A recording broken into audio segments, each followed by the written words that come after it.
Hello नमस्कार दोस्तों, कैसे हैं आप सब लोग। स्वागत है आप सभी का टेड टॉक्स पे। मैं अपर्णा और अपनी इंडियन पॉलिटी की क्लास में आज हम लोग शुरू करने जा रहे हैं भारतीय संविधान की विशेषताएं। यानी जितने भी भारतीय संविधान की विशेषताएं हैं, जैसे कि वो सबसे बड़ा जो है लिखित संविधान हो गया, या फिर जो हमारा संविधान है वो अलग अलग देशों से लिया गया, बहुत सारे देशों के संविधान से लिया गया, यानी विभिन्न स्रोतों से विहित है ये विशेषता।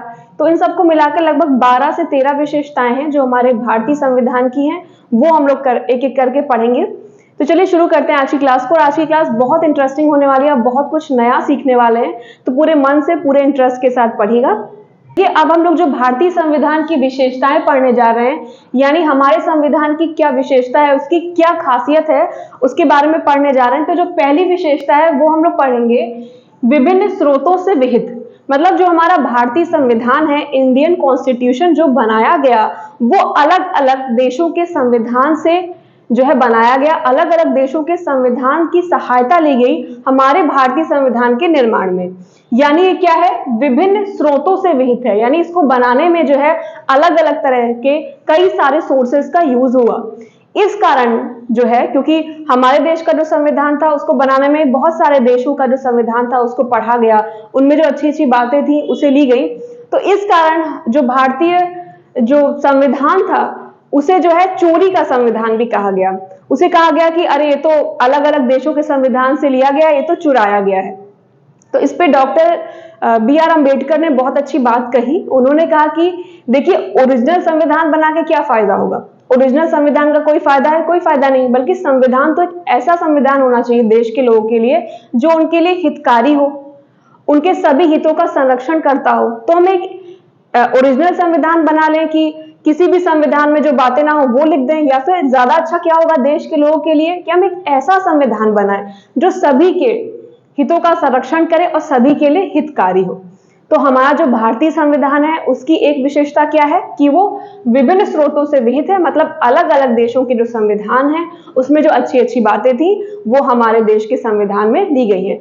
तो वही हम एक एक करके पढ़ेंगे कि किस देश के संविधान से कौन सी बातें ली गई हैं, जो आपका जानना आपके एग्जाम के पॉइंट ऑफ व्यू से इंपॉर्टेंट है। अब देखिए, हमारे संविधान की बहुत सारी चीजें हैं जो अमेरिका के संविधान से ली गई हैं। जैसे प्रस्तावना, यानी भारतीय संविधान में एक प्रस्तावना यानी प्रियम्बल होगी, ये कहां से लिया गया, ये संयुक्त राज्य अमेरिका के संविधान से लिया गया कि भारतीय संविधान में क्या होगी, एक प्रस्तावना होगी। जो संविधान से पहले क्या होगी, एक प्रस्तावना होगी। अब देखिए, दो चीजें हैं, एक तो प्रस्तावना और दूसरी है प्रस्तावना की भाषा। तो हमारे संविधान में प्रस्तावना होगी, वो कहां से लिया गया, अमेरिका के संविधान से लिया गया, लेकिन जो प्रस्तावना की भाषा है वो किसी दूसरे देश के संविधान से ली गई, जो आप आगे पढ़ोगे। तो पहली चीज जो अमेरिका के संविधान से ली गई वो प्रस्तावना थी कि हमारे देश का संविधान बनेगा जिसमें एक प्रस्तावना होगी। अब अगला क्या है, देखिए, जो हमारे मौलिक अधिकार हैं यानी जो फंडामेंटल राइट्स हैं हमारे, वो कहां से लिए गए, अमेरिका के संविधान से लिए गए। अब देखिए, मौलिक अधिकारों के बारे में आप लोग एक बात जानते रहिए कि मौलिक अधिकार जो है वो हमें संविधान से मिले नहीं है, संविधान द्वारा दिए नहीं गए, बल्कि जो मौलिक अधिकार हैं वो हमें नेचुरली मतलब नैसर्गिक रूप से मिले हुए हैं। संविधान क्या करता है, सिर्फ हमें वो जो हमारे मौलिक अधिकार हैं, जो फंडामेंटल राइट्स हैं, उनकी सुरक्षा की गारंटी देता है। ठीक है, तो आप लोग ये बात जानते रहिए कि जो मौलिक अधिकार है, हमारे फंडामेंटल राइट्स हैं, वो हम लोग को जो है नेचुरली नैसर्गिक रूप से मिले हुए हैं। और जो हमारा भारतीय संविधान है वो सिर्फ उन मौलिक अधिकारों की जो सुरक्षा की गारंटी वो हमें देता है। तो देखिए, इस तरह से अमेरिका के संविधान से कौन कौन सी चीजें ली गई, एक तो प्रस्तावना ली गई कि भाई हमारा संविधान बनेगा, उससे पहले एक प्रस्तावना होगी, दूसरा मौलिक अधिकार लिए गए। उसके बाद जो अगली चीज ली गई वो था न्यायिक पुनरावलोकन।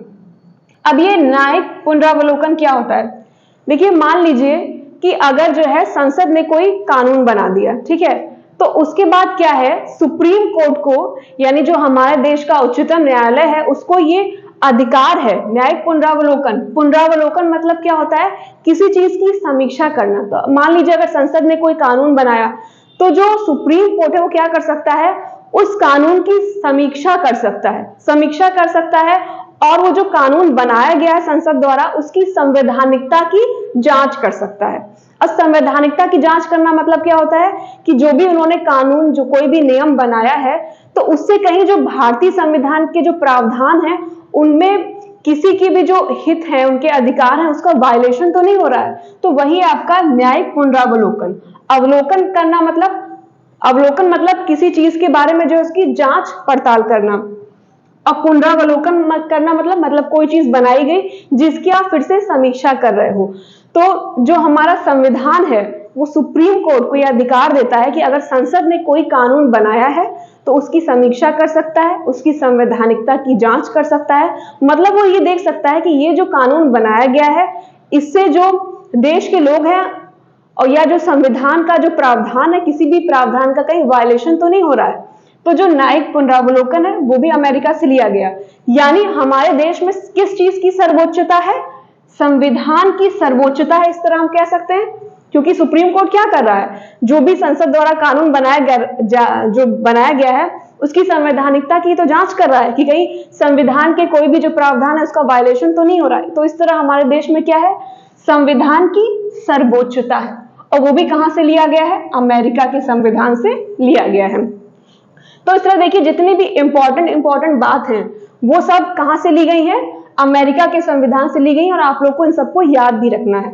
अब अगली जो चीज ली गई वो है न्यायालय की स्वतंत्रता। मतलब जो कोर्ट है हमारे वहां वो स्वतंत्र होगी, मतलब गवर्नमेंट के अधीन नहीं होगी। बहुत सारी एजेंसीज होती है जैसे सीबीआई वगैरह, सब क्या गवर्नमेंट के अधीन होती है, लेकिन न्यायालय को क्या रखा गया? एकदम स्वतंत्र रखा गया कि सरकार के अधीन ये नहीं रहेंगी। अब देखिए जो अगली एक इंपॉर्टेंट बात है जो अमेरिका के संविधान से ली गई वो थी कि निर्वाचित राष्ट्रपति और उस पर महाभियोग। अब इसको आप ध्यान से सुनिएगा कि राष्ट्रपति पर महाभियोग, उसके बाद उपराष्ट्रपति, उच्चतम और उच्च न्यायालय के न्यायाधीशों को हटाने की विधि। मतलब 4 लोग की मैं बात कर रही हूं, किसकी? एक तो राष्ट्रपति हो गया, दूसरा हो गया उपराष्ट्रपति, उसके बाद उच्चतम न्यायालय और उच्च न्यायालय यानी सुप्रीम कोर्ट और हाई कोर्ट के जो न्यायाधीश हैं उनको जो हटाने की विधि है। यानी जो 4 सबसे हमारे देश में जो उच्चतम पदों पे लोग हैं, पहला क्या? राष्ट्रपति, उसके बाद उपराष्ट्रपति, फिर जो उच्चतम न्यायालय के न्यायाधीश होंगे और उच्च न्यायालय के जो न्यायाधीश हैं, इनको हटाने की विधि कहां से ली गई? अमेरिका के संविधान से ली गई। ये क्या है? 4 हमारे देश में बहुत बड़े पद हैं ये। तो राष्ट्रपति, उपराष्ट्रपति और उच्चतम न्यायालय के न्यायाधीश और उच्च न्यायालय के जो न्यायाधीश हैं उनको जो हटाने की विधि है वो कहां से ली गई? अमेरिका के संविधान से ली गई। इसके अलावा देखिए जो वित्तीय आपात है वो भी अमेरिका के संविधान से लिया गया। तो इस तरह आप देख सकते हैं कुल मिलाकर 6-7 चीजें हैं जो अमेरिका के संविधान से ली गई।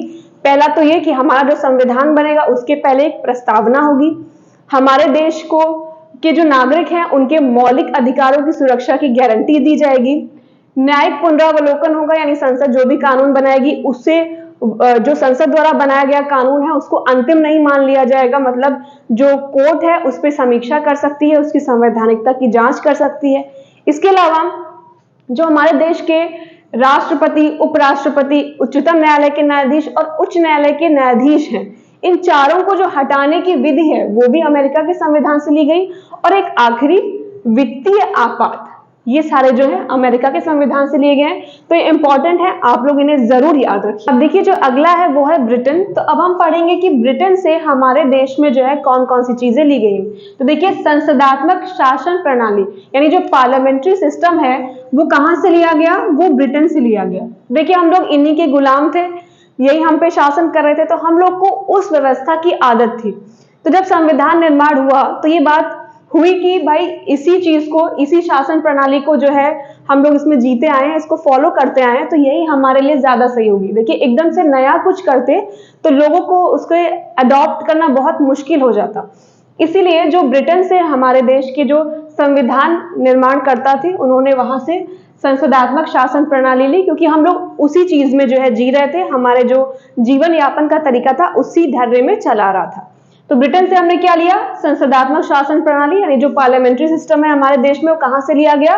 ब्रिटेन से लिया गया। उसके बाद जो हमारे देश में एकल नागरिकता है, इसका प्रावधान भी कहां से लिया गया, ये भी जो है ब्रिटेन से लिया गया। मतलब हमारे देश में सिर्फ एकल नागरिकता का प्रावधान है। देखिए अमेरिका में क्या है, वहां दोहरी नागरिकता होती है।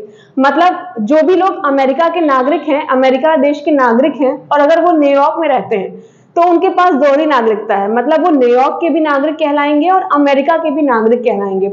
लेकिन हमारे देश में ऐसा नहीं है। अगर आप यूपी में रहते हैं तो ये नहीं हुआ कि आप यूपी के भी नागरिक हैं और भारत के भी नागरिक हैं। हमारे देश में क्या है, जितने लोग भारत में रहते हैं वो सभी भारत के नागरिक होंगे। यानी जो हम नागरिकता है वो देश के उसमें दी जाती है, ना कि स्टेट वाइज कि आप किस राज्य में रहते हो तो वहां के भी नागरिक होंगे। लेकिन अमेरिका में क्या है, वहां दोहरी नागरिकता है कि अगर आप उस देश के, अमेरिका के तो नागरिक हैं ही, लेकिन आप जिस स्टेट में रहते हैं आप उसके भी नागरिक हैं। लेकिन हमारे देश में एकल नागरिकता है, यानी हम सब कहाँ के नागरिक हैं, भारत के नागरिक हैं। तो ये भी कहां से लिया गया, ब्रिटेन से लिया गया। तो देखिए दो इंपॉर्टेंट चीजें हैं। पहली तो ये है संसदात्मक शासन प्रणाली, यानी जो पार्लियामेंट्री सिस्टम है, और दूसरा एकल नागरिकता। दोनों ही ब्रिटेन के संविधान से ली गई है, और इसे आप याद रखिएगा। और यही जो ब्रिटेन के संविधान से चीजें ली गई हैं उसमें यही दो सबसे ज्यादा इंपॉर्टेंट है। पहली क्या, संसदात्मक शासन प्रणाली, और दूसरी क्या है, एकल नागरिकता। अब इसके अलावा देखिए विधि निर्माण प्रक्रिया, विधि का शासन, संसदीय विशेषाधिकार, मंत्रिमंडल प्रणाली, परमाधिकार लेख और द्विसदनवाद, ये सब चीजें भी ब्रिटेन के संविधान से ली गई हैं। लेकिन सबसे ज्यादा इंपॉर्टेंट क्या है, आपको याद रखना है, एक तो जो पार्लियामेंट्री सिस्टम है, दूसरा एकल नागरिकता का जो प्रावधान है वो ब्रिटेन के संविधान से लिया गया है। कि अगला जो देश है जिसके बारे में हम लोग पढ़ने जा रहे हैं वो है आयरलैंड। तो देखिए आयरलैंड से हमारे देश में जो संविधान बनाया जा रहा था उसे क्या क्या लिया गया, राज्य के नीति निदेशक तत्व, यानी जो डीपीएसपी आप लोग पढ़ते हैं, directive principle of state policy, वो कहां से लिया गया, वो आयरलैंड से लिया गया। इसके अलावा राष्ट्रपति के निर्वाचक मंडल की व्यवस्था, वो कहां से ली गई, आयरलैंड से ली गई। तो देखिए ये इंपॉर्टेंट है, जब आप लोग पॉलिटी के आगे क्लासेस करेंगे तो इसमें मैं आप लोग को डीपीएसपी के बारे में एकदम डिटेल में पढ़ाऊंगी, यानी जो राज्य के नीति निदेशक तत्व हैं। तो ये क्वेश्चन अक्सर पूछा जाता है कि जो डीपीएसपी है वो किस देश के संविधान से लिया गया है। तो आप लोग को याद रहना चाहिए कि जो राज्य के नीति निदेशक तत्व है यानी डीपीएसपी है वो कहां से लिया गया, किस देश के संविधान से लिया गया, ये आयरलैंड के संविधान से लिया गया। इसके अलावा जो राष्ट्रपति के निर्वाचक मंडल की व्यवस्था है ये भी कहां से ली गई, ये भी आयरलैंड के संविधान से ली गई। इसके अलावा जो सबसे इंपॉर्टेंट चीज है, डीपीएसपी के अलावा एक और क्वेश्चन ये भी पूछते हैं कि राष्ट्रपति द्वारा राज्यसभा में जो 12 लोग मनोनीत किए जाते हैं, आखिर ये किस संविधान से लिया गया, ये किस देश के संविधान से लिया गया। तो देखिए राष्ट्रपति द्वारा राज्यसभा में, कहां पर, राज्यसभा में साहित्य, कला, विज्ञान और समाज सेवा इत्यादि के क्षेत्र में ख्याति प्राप्त व्यक्तियों का जो मनोनयन है, आप सभी जानते हैं कि राष्ट्रपति द्वारा राज्यसभा में 12 जो है व्यक्तियों का मनोनयन होता है, जो किस क्षेत्र के होते हैं, साहित्य, कला, विज्ञान, समाज सेवा जैसे क्षेत्रों से होते हैं। तो ये कहां से लिया गया, ये आयरलैंड के संविधान से लिया गया। तो आपको 3 चीजें याद रखनी है जो आयरलैंड के संविधान से ली गई हैं, इंपॉर्टेंट है, बहुत ज्यादा पूछी जाती है। पहला तो ये कि डीपीएसपी यानी जो राज्य के नीति निदेशक तत्व है, क्वेश्चन बहुत आता है कि कहां से लिया गया, डीपीएसपी किस देश के संविधान से लिया गया, आयरलैंड से लिया गया। फिर राष्ट्रपति के जो निर्वाचक मंडल की व्यवस्था है ये कहां से ली गई, ये भी आयरलैंड के संविधान से ली गई। इसके अलावा राष्ट्रपति से ही जुड़ा हुआ एक और चीज है कि राष्ट्रपति राज्यसभा में जो 12 ख्याति प्राप्त लोगों को मनोनीत करता है, जो साहित्य, कला, विज्ञान, समाज सेवा जैसे क्षेत्रों से होते हैं, ये आखिर जो व्यवस्था है ये कहां से ली गई है, तो ये भी आयरलैंड के संविधान से ली गई है। तो देखिए राष्ट्रपति से जुड़े 2 चीजें हैं, एक तो उसका निर्वाचक मंडल, दूसरा उसके द्वारा जो राज्यसभा में लोग मनोनीत किए जा रहे हैं वो, और एक सबसे ज्यादा इंपॉर्टेंट चीज डीपीएसपी। तीनों कहां से ली गई, आयरलैंड से ली गई। तो आप इस तरह थोड़ा सा रिलेट करेंगे ना चीजों को कि राष्ट्रपति से जुड़ी हुई 2 चीजें, एक तो निर्वाचक मंडल, दूसरा जो है 12 सदस्यों का राज्यसभा में मनोनयन। फिर एक चीज और क्या बची, डीपीएसपी बचा, जो राज्यों के लिए बहुत इंपॉर्टेंट होता है। तो ये तीनों जो जरूरी चीजें कहां से ली गई, आयरलैंड के संविधान से ली गई हैं। तो देखिए आज की क्लास के लिए बस इतना ही। अब हम आपसे मिलेंगे अपनी अगली क्लास में। तब तक अगर आप लोगों को ये क्लास, ये वीडियो अच्छा लगा हो तो प्लीज इसको लाइक कर दीजिएगा, चैनल को सब्सक्राइब कर दीजिएगा, अपने दोस्तों में भी शेयर करिएगा। तो आप लोग अपनी तैयारी, अपनी पढ़ाई अच्छे से करते रहें। आप सभी को आपके एग्जाम की तैयारी के लिए बेस्ट विशेस। नमस्कार।